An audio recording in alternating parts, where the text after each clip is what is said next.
DLC podcast. Taking Charge with Salil Chaturvedi. I'm really honored to be able to do this podcast with you, Smita.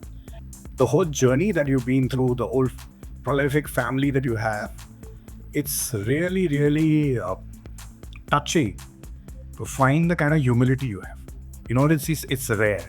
When you come from that sort of power and that sort of position, and after so much experience in life, to maintain that level of humility, thank you for that. Thank you. Really appreciate that. Thanks. We also welcome our distinguished personality all the way from US, Mrs. Smita Tharoor. So I will straight go into the deep end. What is it like growing up in a Tharoor family? My mom called us twins, though I was tall and wider in girth, and my sister was skinny and short for a long time, so we didn't look like twins. But our father used to get our voices confused often on the telephone. Smee was delightful and wonderful. We're 21 months apart.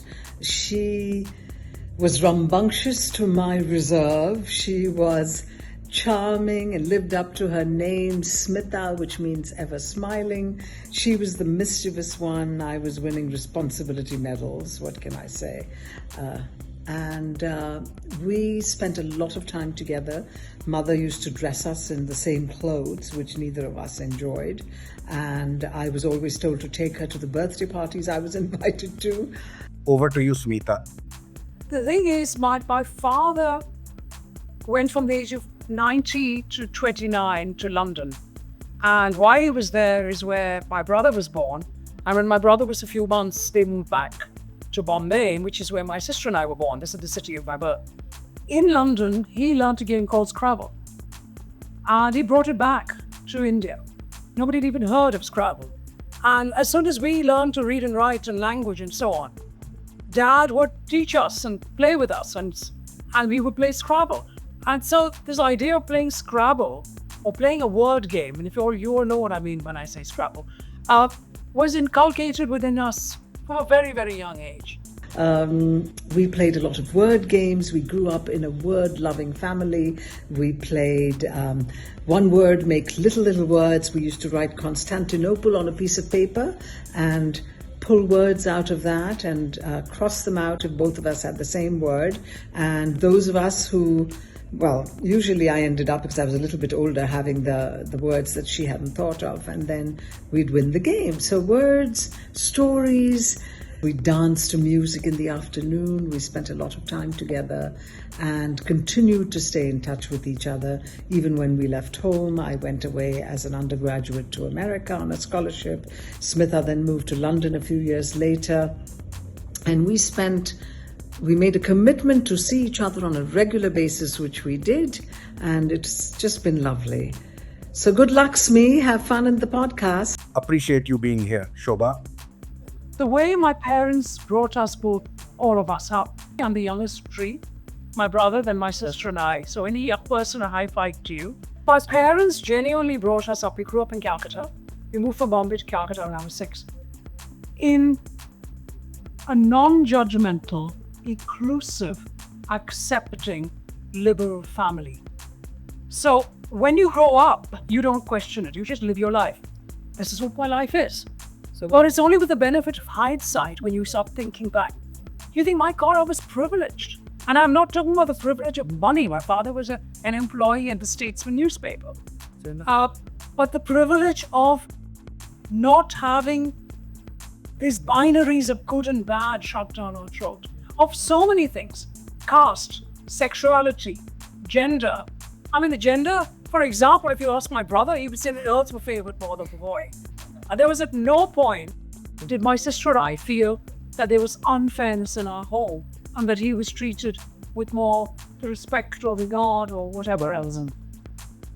Caste, my father is Nair caste, my parents, both of them, and he had an option of being Mr. Chandran Nair, N-A-I-R. And for certainly amongst the Malayalis, if anyone is a Malayali, you will know which caste we fall into. He chose to take his mother's house name, which is Tharoor. So when we were growing up in Calcutta, before my brother became famous, he's in school, I'm in school, they say that Tharoor, how do you even say Tharoor? What is the pronunciation? Where are you from? I'd say, I'm from Kerala. And they'd say, what caste are you? I'd say, I have no clue. Because I had no clue. Because it was not relevant. It was actually not relevant. Homosexuality. There was somebody in our building who was gay. Religion. I had friends of all religions. And I'm not exaggerating when I'm saying that. You just embody that. Wiccans part of your DNA. And then you are who you are. And if you appreciate those skills, you hone them. And you try and reflect what you've learned. That's a beautiful answer, but thank you for that wonderful insight. A big round of applause for your parents, honestly. For creating the kind of people they've given to the world. We're very lucky. And I didn't realize that, behind all that astounding English vocabulary is only that game of Scrabble. I wish I had bought it for my children. I hope I'm not too late. My daughter is 17, Myra, and my son is 16, Shivan. So is it still in time with this Scrabble? Really do. Absolutely. Absolutely. And in fact, during the COVID pandemic, so I had one son living in New York, and I was stuck in Delhi. I was locked down for 5 months. And then 2 sons of my husband in London. This was how we were. And we were doing Zoom Scrabble. And now my mother is 89, nearly 90. And in the evening, guess what we do? We get the Scrabble board out. No wonder you're able to bring these words which we keep referring to the Oxford Dictionary when we speak to you. Oh, guess what? I want to give you an Oxford English Dictionary word. That is my word. Any South Indians amongst you, raise your hands. And you is in the Oxford English Dictionary. Yes. Fantastic. Happy to hear that. But I feel that between your 3 siblings, though you were the youngest, first person to actually become famous from the family. So my father worked for the Statesman, as I mentioned, and therefore his job was head of advertising, and therefore he knew all the advertising agencies and so on. And somebody who had started Amul was wanting to create Amul baby food, wanted to create an ad.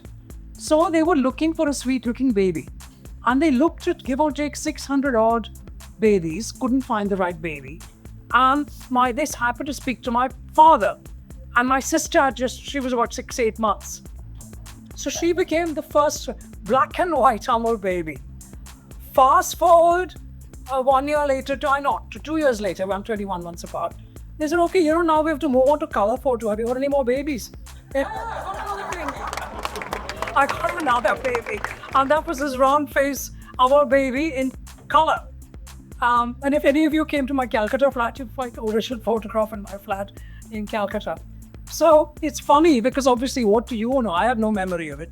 I must have been 6-8 months. I was sitting, I was told. So I wasn't rolling over. It was bigger than, I was old enough to sit. Certainly wasn't walking or crawling or any of that.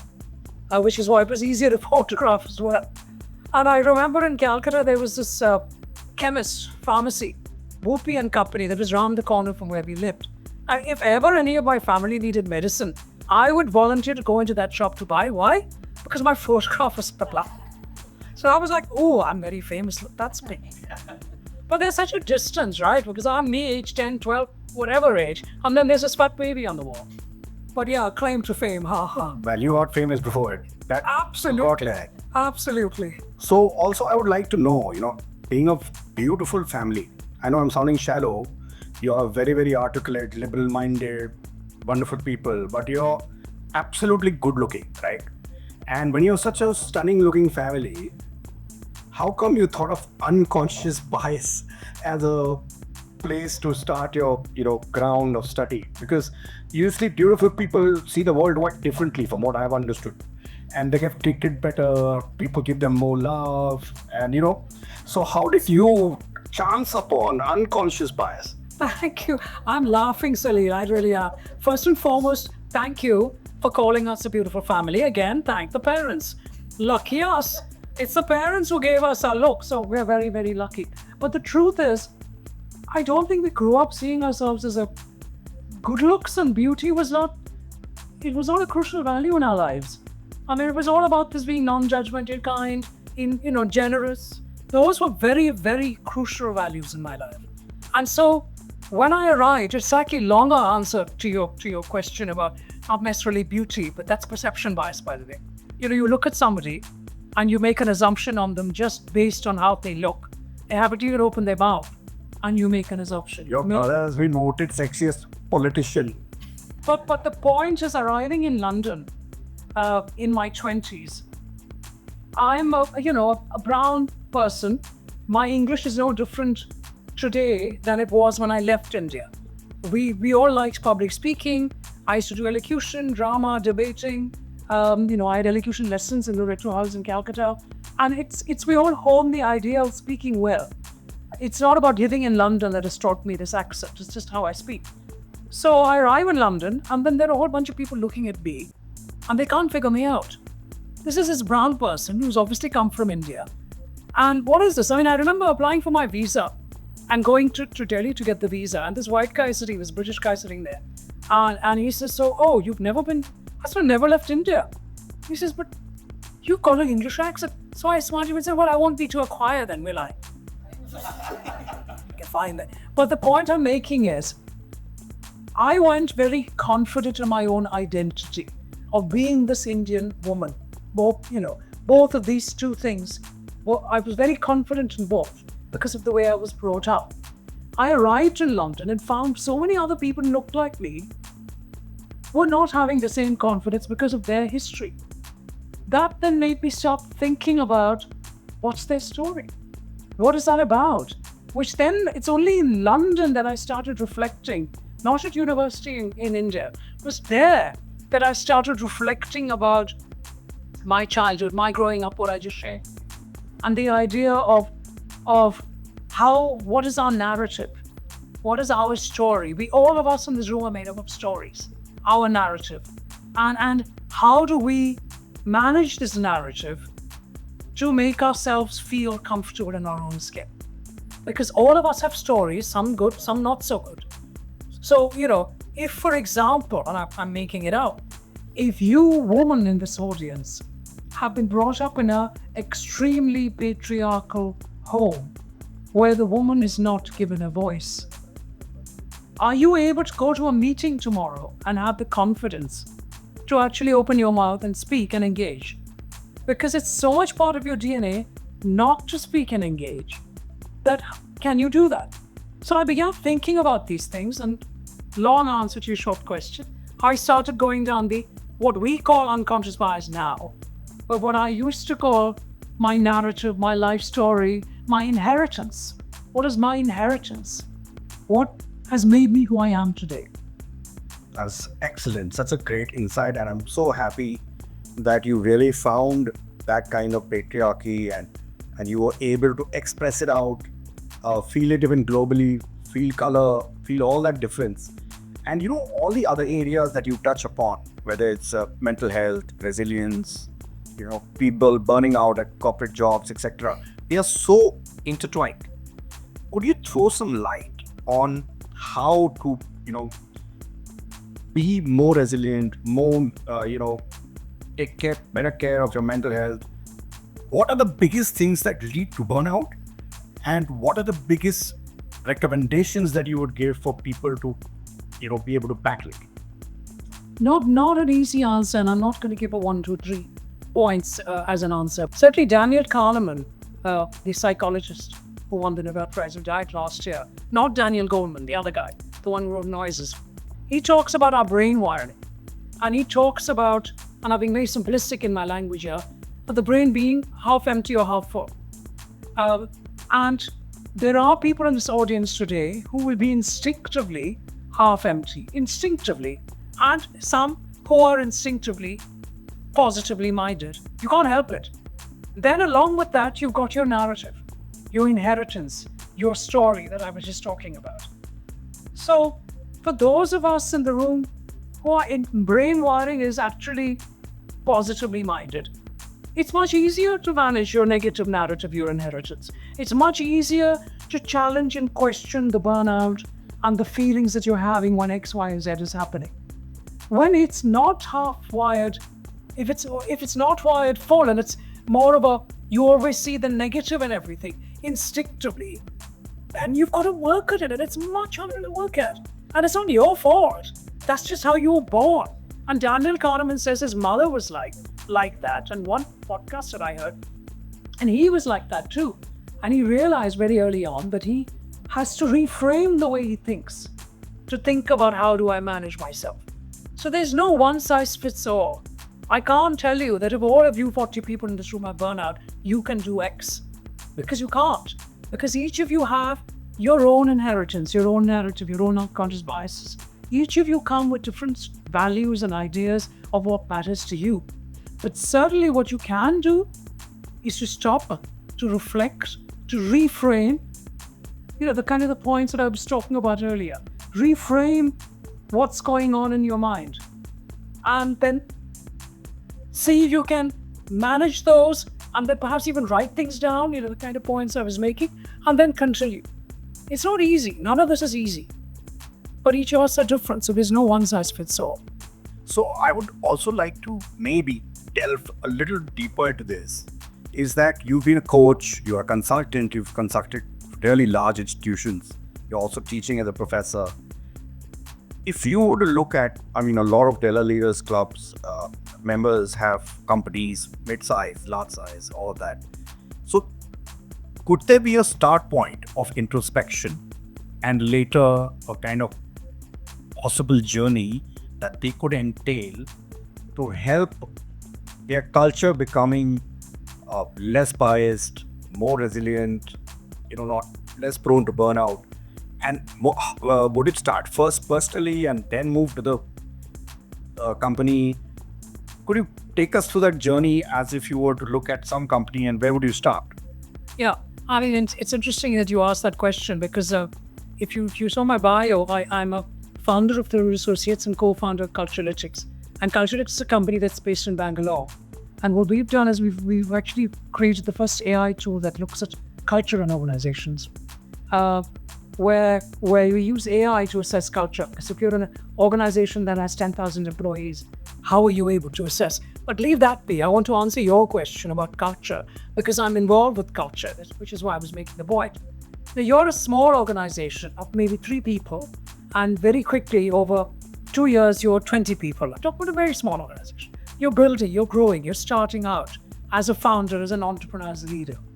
If you are able to think in an inclusive, open, non-judgmental environment, if you can interview and recruit people who are not all like you, the chances are that the culture of your organization will be more inclusive.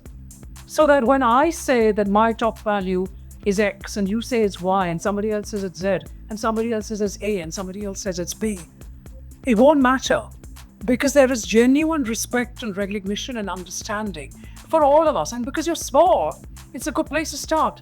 Start the way you mean to. So if any of you in this group right now are a small organization, it's a very good place to start assessing your culture. Sit together as a group and say, let's talk. Let's talk about what matters to you. Do that exercise I did with you and see what they feel.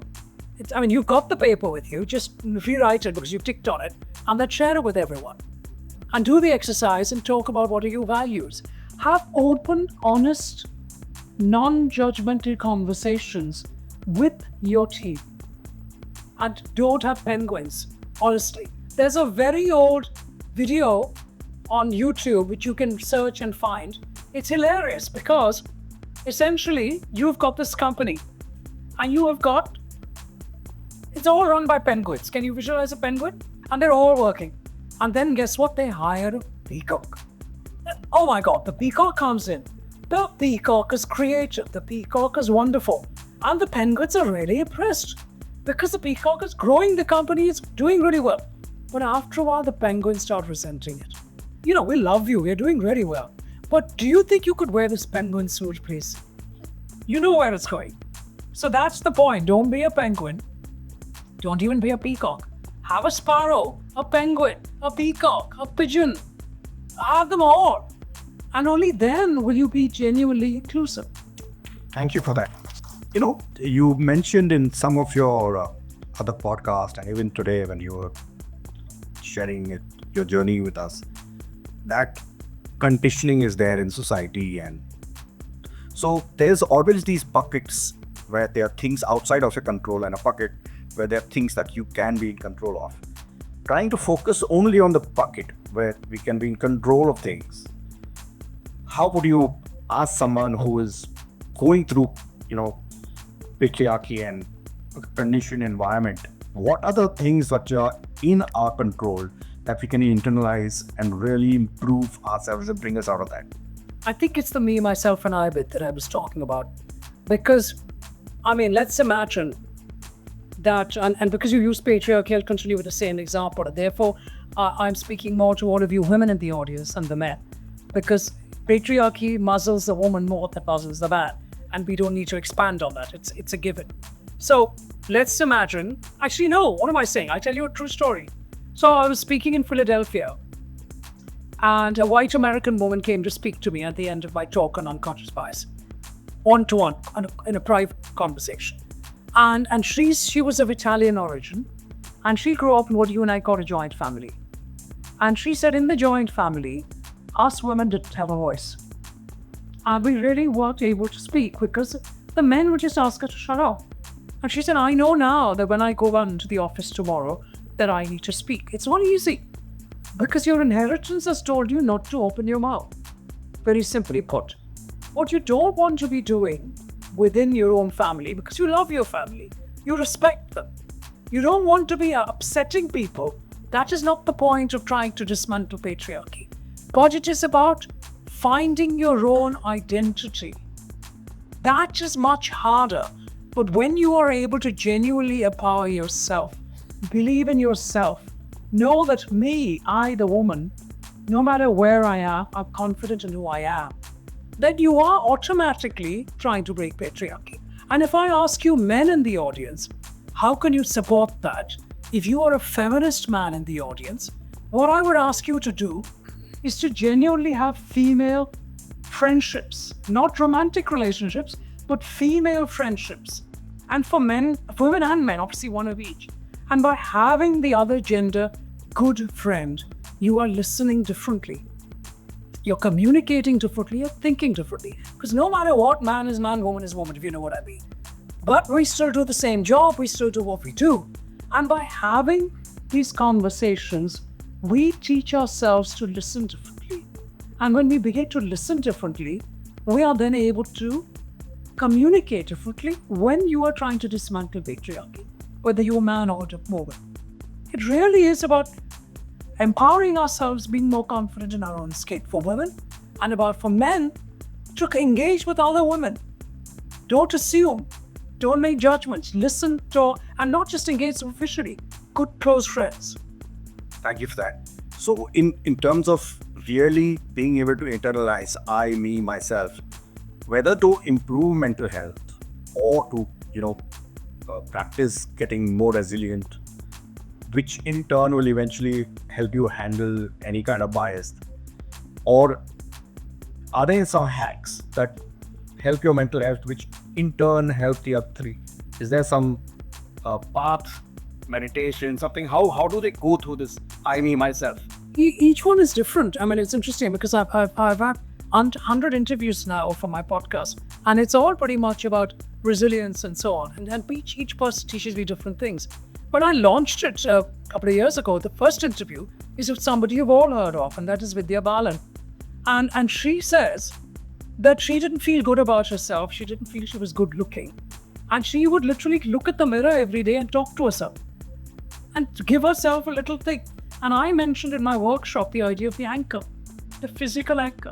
And if Obama has his Hanuman in his pocket, or maybe you can have whatever it is, your glasses, your ring, your watch, whatever you wear all the time. Find something that is valid to you. And again, the emotional journal. Write. When you are writing, the point of actually physically writing into a book is that it is leaving you. So let's imagine you've had a really, really bad day. You are desperately unhappy. You're pretty much reaching burnout. You are exhausted. You can't take it anymore. Just open your book and write words and whatever. It's only for you. No one else is reading it. I bet you when you look back on it a week, 10 days, 3 months, 10 months later, you would pat yourself on the back knowing you managed to get out of that and move on. Because the whole idea, Vidya Balan was looking in the mirror. I'm asking you to write on a book. The point is it's not in your head. This business of self-management, the noises in your head is what you have to still. And it's not easy to still the noises in your head. It's not easy when you're falling apart and there's too much going on in your lives. So you've got to find some kind of tool, some kind of other escape mechanism, right? So just write, literally write. And there was somebody else who shared something with me, which may not be that easy, but it could be. She was going through a very, very messy divorce, extremely traumatic, falling apart, and young children, and she needed to be home for the children. And she went shopping, grocery shopping. This is in London. And she was coming back to her children. And she was finding it difficult, she was crying, and all things going on. So there's somebody, she was driving, she got in the car, she put the windows up, and it was dark. It's always very dark in London. And she put music on very loudly to even annoy anybody else on the street. And then you know what she did? She screamed. She screamed and she screamed and she screamed and she screamed all the way home. She got home. She was relaxed because she had expelled it. She didn't use any words, or maybe she did, I have no idea. I don't have full detail. But the point was, we always have to have control. You can't be screaming and yelling and can't do things like that. But it's about expelling. It's about getting it out of your body in some fashion. You've got to help yourself. That's excellent. I mean, what a great insight that is. So tell me something that this is, you advise companies as well as people personally. Have you applied the test of these 3 virtues that you are propagating to relationships? It's all about relationships. It's all about relationships. It really is. Because you starts with the me, myself, and I. And then every single relationship you have, it is very much about how do you build them. Whether it's your loving romantic relationship partner, whether it's your kid, whether it's your parent, whether it's your cousin, colleague, the one you don't like, the annoying uncle. Everyone has an annoying uncle, right? We all have somebody, like, sure, we have to go and spend some time with him or her. Sorry, I'm being slightly gender biased when I'm saying annoying uncle. They're female is besides it, right? But how do we then, there could be somebody in your life who is literally someone you have to spend time with, but you don't actually enjoy spending time with. This is about empowering yourself. This is about you being more emotionally resilient. It is not about annoying uncle. It's entirely about you. What we tend to do, and you may know of Eric Berne, long time ago in the 60s, he wrote a book called, Games That People Play. And simply put, he's talking about relationships and how we all fall into patterns of behavior. Right? So if I'm going to meet an annoying uncle, before I've even got to meeting an annoying uncle, what's in my head? Hiya, I've got to spend the evening with an annoying uncle. He's going to tell me off, he's going to be patronizing, he's going to be irritating. How am I going to manage? All this is going on in my head. I arrive and he proves me confirmation bias. He proves me right. Why? Because I've gone to be proven right. So instead, you have to reframe. And it's not to change annoying uncle. That's not the purpose of this. It's to change the way you think and how you empower yourself and how you build relationships. So then it is about, you know what I'm going to do? I'm going to go and I'm going to talk to an annoying uncle and I'm going to listen differently. I'm going to stop thinking only good things about this person. I'm going to find something nice to say to him. I'm going to hear something good from him. And guess what? You find it. So tell me something like, nowadays in investing, ESG is kind of catching momentum. And environmentally conscious companies, socially conscious companies are all being looked at as a better profitable way of existing. So if you're creating less pollution, your operating cost is lower. We have Della Resorts is coming up with salutogenic living, which is creating townships and resorts where people can live and live longer because of that. So somehow there is a correlation there. In the same way, do you have some stats on where, due to pursuing unconscious bias and taking better care of mental health, where there are some case studies where there has been a massive, shift or growth in those companies? Are there such instances around? There are plenty, but I can't give you specific stats. There are plenty, and I can just certainly give you small examples where, for example, our company worked with an organization where they had high attrition. So I'm just giving you some more case studies. I can't give you exact figures. I don't have them off the top of my head. There was high attrition. So we went to the organization to find out why there was high attrition. And it was an IT organization. And so we found that the men who were in the organization were average age 25, but the women were older, maybe 35, maybe 40, whatever age. Not very many women of 25. The young men of that age were, the way they communicated and spoke was very, very male, for want of a better word. The language they used, how they spoke, it was all kind of very, not misogynist, but it was male. It was a language that the women didn't appreciate. So we looked at the figures and we found that actually women were the ones leaving, not the men.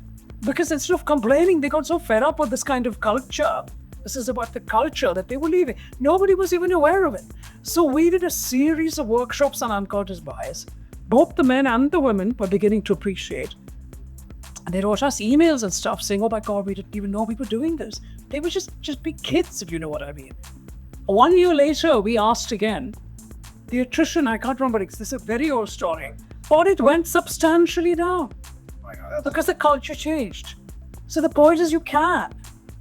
And other statistics, again, the exact number I can't remember, but if you create a team and you have, let's say, 3 men and 2 women, and the man is the leader of the team, the culture of that team will not be as good as if the woman is the leader of the team. Because instinctively... Do I spell a bias? It's not a conscious bias. I'm just joking. Honestly, it's not about the fact that women are better than men. That's not what I'm saying. But women think differently. We can't help ourselves. It is about actually being more open and being more inclusive without meaning to. It just happens naturally. It's the world over.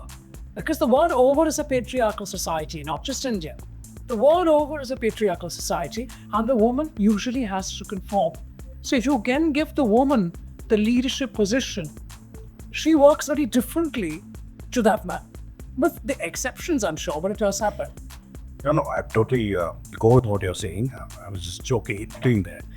And I think this has been really enriching as an experience. I mean, talking to you, getting these insights.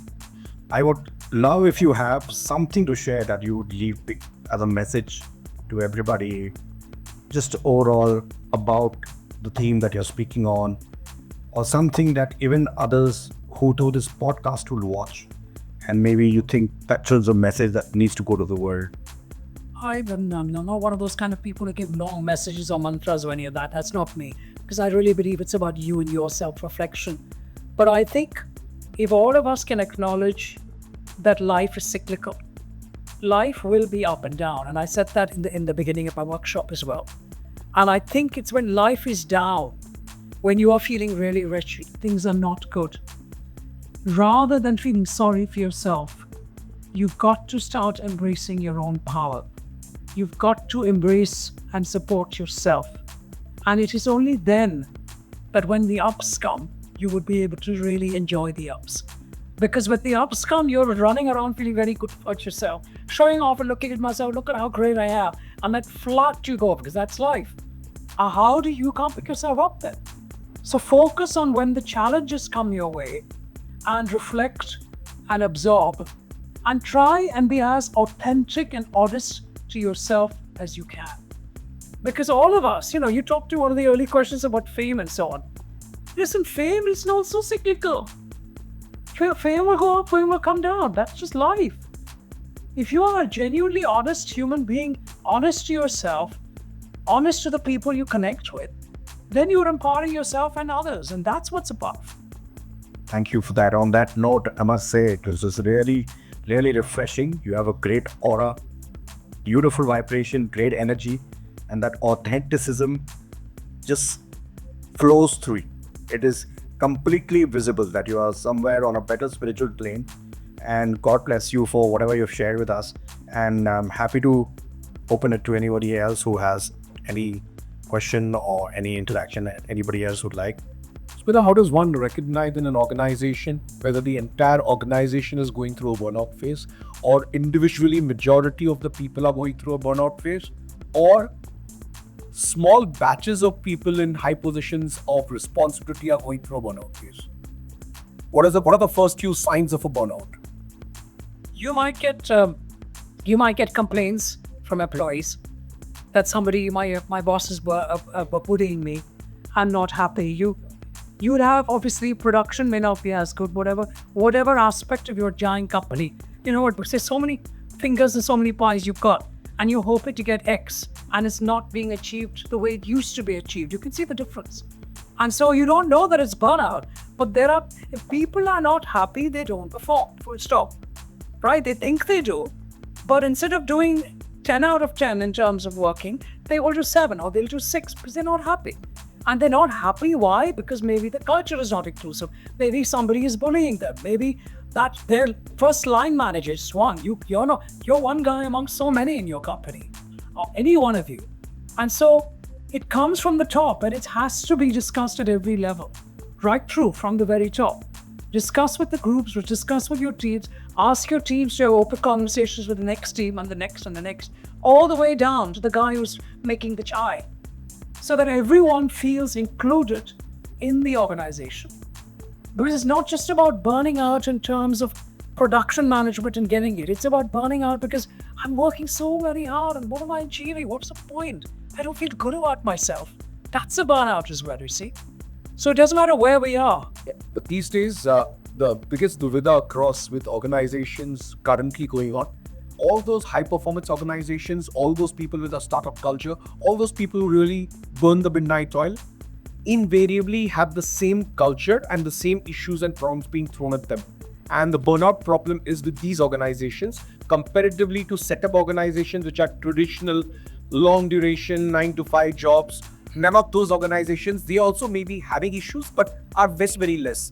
On the other side, high-performance organizations that are getting a twin-digit growth year on year, 10 years in a row, all of them have the same problem of culture and the same problem of burnouts.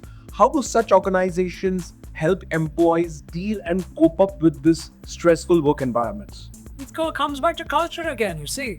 It's a simple answer from where I'm sitting, but then I don't run that organization, so it's easy for me to advise.